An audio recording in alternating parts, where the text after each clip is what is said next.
Hello, Iris Wood, musically optimistic here, and today I'm going to be doing a review of this Vylet Pony album, Monarch of Monsters. Now, as you can see, I'm back from my brief hiatus. I'm doing a lot better, most of the days. Some days I'm still pretty awful, and there are some moments, even on good days, where I'm like, why am I doing this? But I figure what is one of the best ways to come back from a mental health break than to talk about one of the most intense, destructive, mental health-oriented records of last year, from an artist who put out my album of the year last year, Vylet Pony. Now, as you may be able to gauge from the name change that I've gone through, that Vylet Pony album was a pretty significant point in my life. I'm talking about Girls Were Wizards, of course, the record that came out right before this one I'm reviewing here, and that one was just so life-changing, so fucking brain-melting. Like, the absolute risks it took in the world of dubstep, EDM, synth-funk,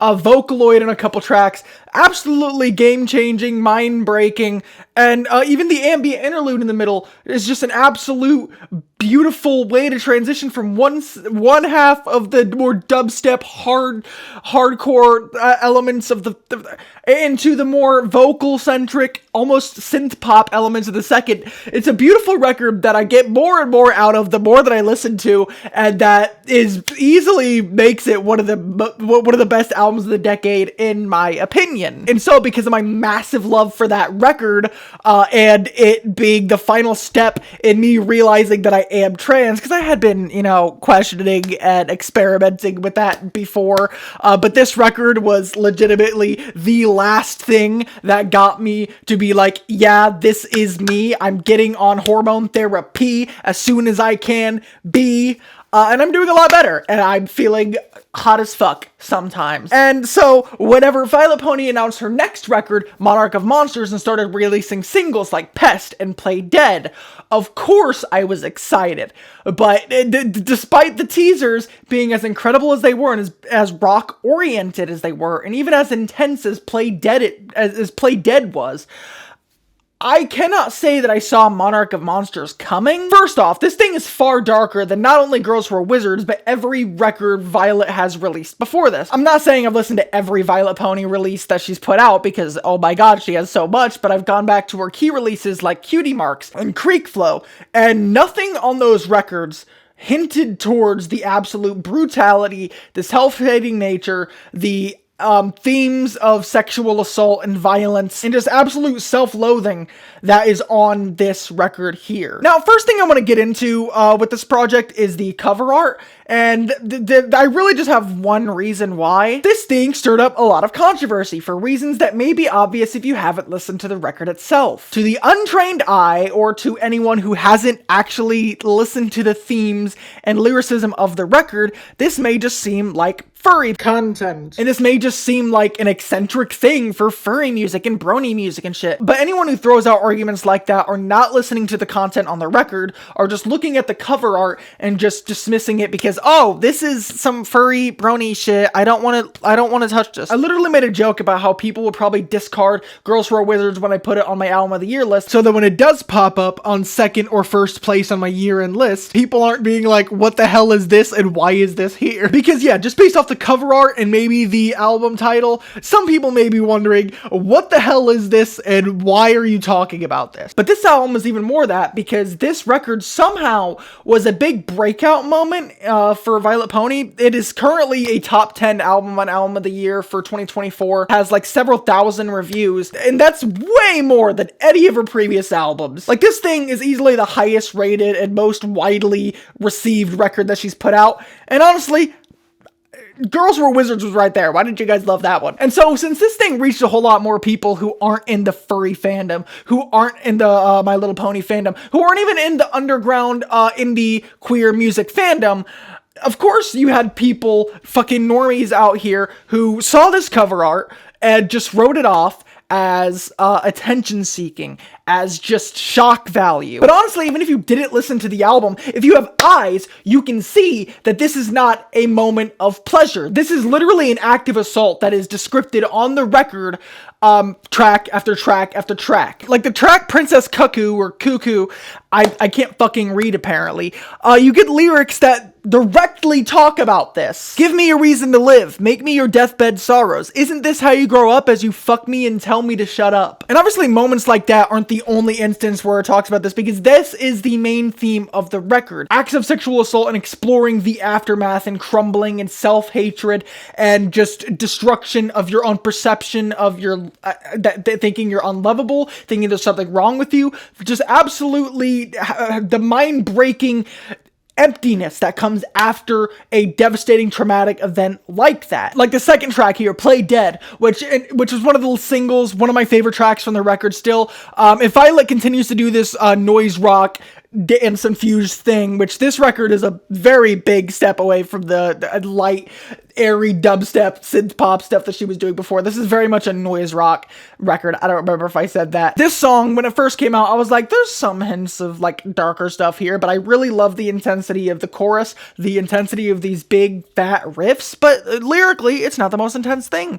But in the abstract, it very much is. My interpretation of this track is an act of assault is being committed upon her, and to deal with it or dissociate with it, in the current moment, she is playing dead, so to speak. Just kind of lying, taking it, and just trying to go outside of her own mind. When that angel sits pretty trying to tell me how it is, I space out close in a daze, and I play dead. The only way for me to keep it up, I've got to make it worse. Too late to turn tail, too good to fail. Gotta take it like the bitch I am, and just play dead. So, yeah, I hate to hone in so much on this cover art, and how infuriating it is for people to just write off the record or make fun of it and make jokes about the cover art, because in the content of the record, if you are making fun of the cover art, the content of the record that is being portrayed in the cover art is you're making fun directly of rape, of sexual assault, of these more brutal concepts and things that happen to people. You're making fun of like one of the worst things that happens so often to so many people.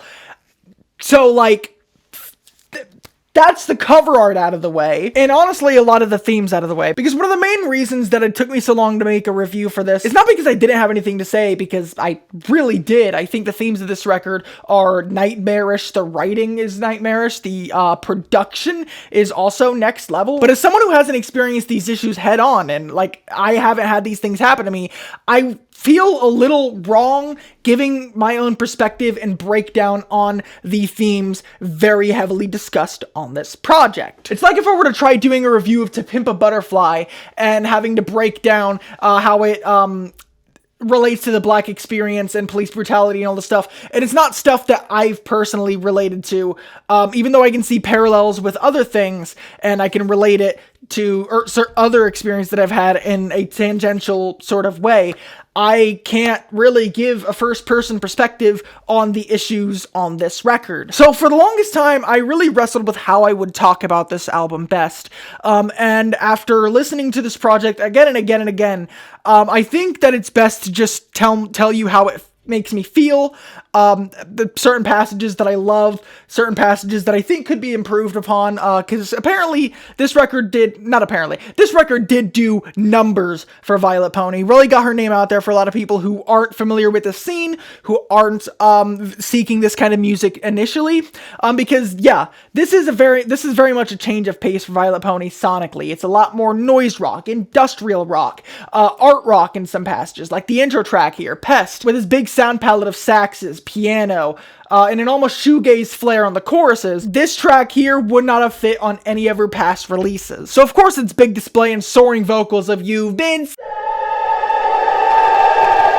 Of course that drew in a whole bunch of people. And since this record had a lot of reach, she said on social media that she's going to keep doing projects in this vein, which I hope on a future one, we get one of this noise rock, industrial rock sound that maybe doesn't put a dent in my day. Yeah, this isn't a record I come back to all that often. The first half of this record, Pest, Play Dead, The Heretic, which kind of has like a weird alternative R&B angle to it. It's such a weird track sonically. Like, it honestly doesn't fit that much in the record, but I still love it, and it's a nice breather in between the intensity of Play Dead and the guilt on Survivor's Guilt. Vitality Glitch is also kind of a breather too, and fantastic for it. But from the outro of the Wallflower equation onwards, this thing gets unbearably heavy and uncomfortable. Princess Cuckoo, which I mentioned before, is probably the most uncomfortable time that I've had with a song ever, not even just last year, ever. Because this is Vylet wrestling with these themes head on, like as directly as you can,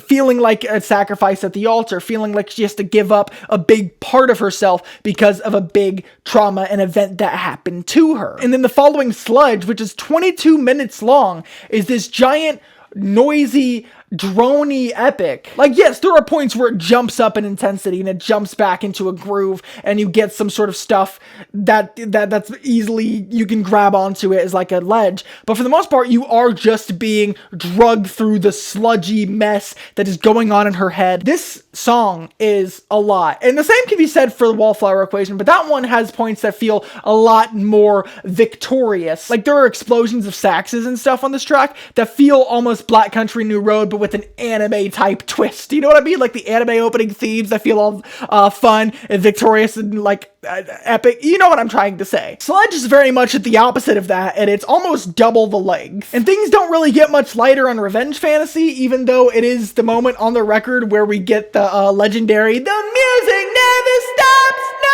producer tag from Vylet Pony, which that moment and the openness of the instrumentation there is one of the lightest and most bright spots on the album alone. But we almost immediately fall back into despondence throughout the rest of the song and through Huntress and the noise piece, and as her howl echoed unto Eventide, she became the Farseer's hunting dog. I don't love the snares on this track. Like, I feel like they kind of detract from the atmosphere that the loud guitars and whatever you have going on here conjures up. I feel like the snares detract a little bit, but I mean, I understand why they are there, because without them, you would just have this drone with no rhythm, and it'd be hard to gauge onto anything. But honestly, I feel like as a drone, it would be better, but still a nice moment, or as nice as like absolute despondence can be. And this track pretty much serves as the last moment of absolute like despair, because the final track on here, Rest Now Little Lamb, a vigil for Arya, or how the lamb stood in an empty room filled with empty friends,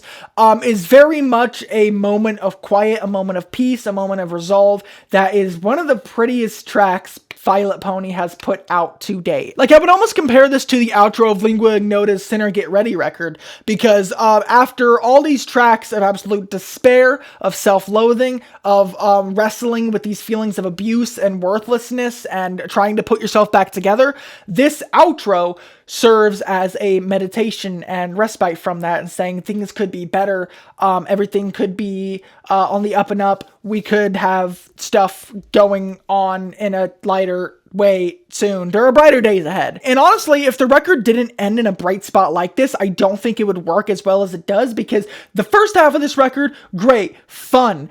There are moments of darkness, of course, because that's what the entire record is. But the second half gets so dark and so unrelenting that if it were to end on a dark note like that, I think this record would not be as well received as it was. Now, I don't love how this track just suddenly comes to an end. Like, it's almost like it just stops because she runs out of ideas. It doesn't have like a fade out. It doesn't like end its motif. It just stops because it stops. And I guess while I'm talking about structural complaints, I don't love the country twanged outro on the Wallflower Equation. Like, it's nice for the first bit that it goes on, but it just goes on for way too long, and it could have been trimmed a lot. And there are a lot of moments on this record here and there that I feel like could have been trimmed a little bit. Like, maybe Sludge could have been tightened up a little bit, but I honestly don't know how you would do that, because this track itself, like I've said before, is just loathing, is just hatred. And so trimming it down may lessen the impact of that. But yeah, those are pretty much my thoughts on the album. It's incredible.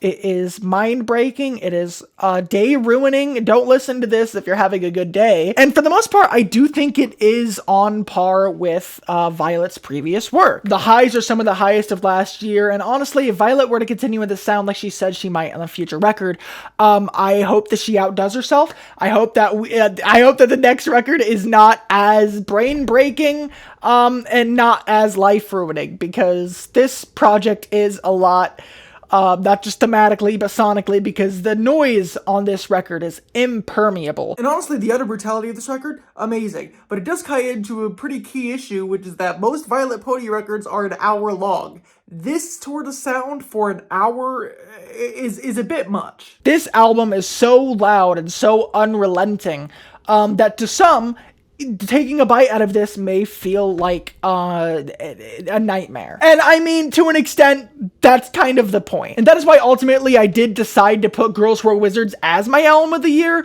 because I believe that record is a lot more fun, lively. I can actually come back to it a lot more. And that project I see literally no flaws with. This one, there's like a few spots that I'm like, this could have been done a little better. This vocal line could have been a little tighter. The writing here could have been a little bit less on the nose. But that's not to say this record isn't fantastic, because it absolutely is. Like, I think this record is pretty much unmatched from a lot of other things in its field. And I'm glad this record was able to reach a much larger audience, because the messages and themes and the absolute harrowing nature is something that a lot of people can find solace in, potentially, and realize that they're not alone, and that there are people out there who have been through the literal hell that they have, and that things will get better at the end of the day. And so yeah, I'm pretty much feeling a 9 plus. It's incredible, it's harrowing, it's everything.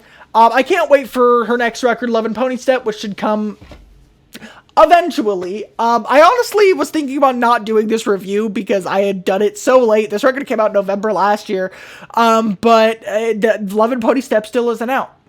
So where the fuck is Love and Pony Step? But yeah, I mean, that's pretty much all I have to say. So yeah, bye.